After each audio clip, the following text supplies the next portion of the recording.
Nandamuri Balakrishna, Boyapati Srinu combination లో super hit జోడి అనే పేరుంది. ఈ ఇద్దరు కలయికలో వచ్చిన సింహ, లెజెండ్, అఖండ సినిమాలు ఘన విజయం సాధించాయి. అయితే ఇప్పుడు తాజాగా అఖండ 2 తాండవం విజయవంతమైన అఖండ 2 కి సీక్వెల్ గా రూపొందిన ఈ సినిమాపై ప్రేక్షకుల్లో మంచి అంచనాలున్నాయి. ప్రేక్షకుల్ని ఆకట్టుకుందా లేదా అనేది తెలుసుకుందాం. కథ విషయానికొస్తే శివుణ్ణి ఆరాధిస్తూ ఆయన నామస్మరణతోనే ఉంటున్న అఘోర అఖండకి అంటే బాలకృష్ణకి గురువైన మురళీమోహన్ రాబోయే ఆపద నుంచి భారతదేశాన్ని, హిందూ ధర్మాన్ని రక్షించాలంటే మరిన్ని శక్తులు ఆ శివు నుంచి పొందటం కోసం అఖండని కఠోరమైన సాధన చేయమని కోరతారు. భారతదేశాన్ని దెబ్బతీయాలంటే భారతీయుల సనాతన ధర్మాన్ని దెబ్బతీసి తద్వారా ప్రజల్లో దేవుడి మీద ఉన్న నమ్మకం తీసేయాలని, అప్పుడే భారత్ పై దాడి చేసి భారతదేశాన్ని ఆక్రమించాలని టిబెట్ దేశ జనరల్ తో పాటు చాంగ్ కలిసి ప్లాన్ చేశారు. ఇందుకోసం ఠాకూర్ కూడా వీళ్ళతో చేతులు కలుపుతారు. ఇందుకోసం వీళ్ళు ఎంచుకున్న మార్గం ఏంటి? సనాతన ధర్మాన్ని, ప్రజలను అఖండ ఎలా రక్షించాడు? మురళీకృష్ణ అంటే రెండో బాలకృష్ణ కూతురిగా నటించిన హర్షాలి మల్హోత్రా పాత్రేంటి? సంయుక్త మీనన్ కి కథకున్న సంబంధం ఏంటి? విచాషి అంటే ఆది,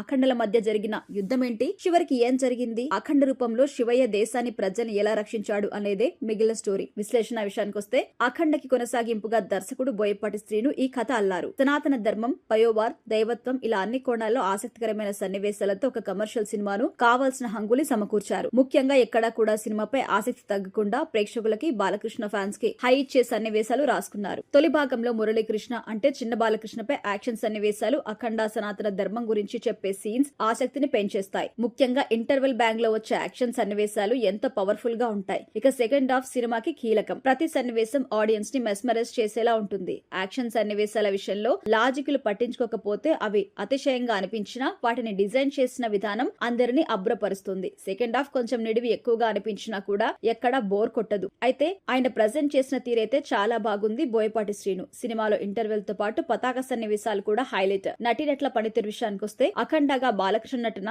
ఎంతో ప్రశంసనీయం. ఆ పాత్రలో పరకాయ ప్రవేశం చేసినట్టుగా ఉంటుంది. అఖండలో బాలకృష్ణని తప్ప ఎవ్వరిని ఊహించుకోలేం. ఆయన కనిపించిన ప్రతి సన్నివేశం థియేటర్ లో ఆడియన్స్ కి ఎంతో ఉత్సాహం కలిగిస్తోంది. సంయుక్త మీనన్ ఆర్మీ ఆఫీసర్ పాత్రలో తన పరిధి మేరకు నటించింది. విలన్ గా ఆది పినిశెట్టి నటన అలరిస్తుంది. ఈ సినిమాతో దర్శకుడుగా బోయపాటి శ్రీను తన ప్రతిభను మరోసారి నిరూపించుకున్నారు. అయితే ఈ సినిమాకి తమ నేపథ్య సంగీతం ప్రాణంగా నిలిచింది. యాక్షన్ సన్నివేశాలు ఆయన నేపథ్య సంగీతం చాలా బాగుంది. ఫైనల్ గా చెప్పాలంటే అఖండ 2 తాండవం అన్ని కమర్షియల్ హంగులతో రూపొందిన పైసా వసూల్ సినిమా. డివోషనల్ టచ్ తో హై వోల్టేజ్ యాక్షన్ సినిమాగా తెరకెక్కిన ఈ సినిమాలో లాజిక్లు వదిలేసి సినిమాని సినిమాలాగా చూడాలి అనుకునే వారికి ఈ సినిమా నచ్చుతుంది. ముఖ్యంగా బాలకృష్ణ ఫ్యాన్స్ కి అయితే ఈ సినిమా మంచి సంతృప్తినిస్తుంది.